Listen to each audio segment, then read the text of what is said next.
franchise. We were a bit skeptical po because with what's happening with our Philippine cinema industry is somehow local films are very much struggling, even up to this point.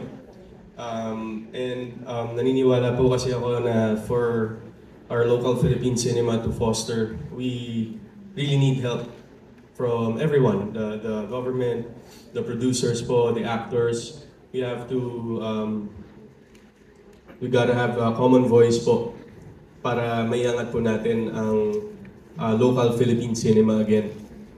So with this recognition po tonight, I hope that hindi po mapagod ang mga producers, ang mga gumagawa po ng pelikulang Pilipino para makapag-produce at makagawa ng mga kalidad na proyekto para po sa mga manonood nating Pilipino here and abroad.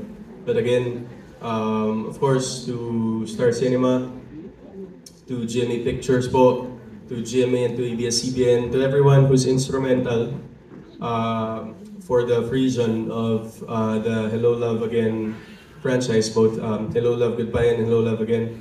Maraming salamat po sa tiwala. Of course, to Direk Cathy, maraming salamat po sa pag-aalaga sa akin for this project. And this is one for the books. And hindi ko po ito makakalimutan until my last day here in the industry. Maraming salamat po.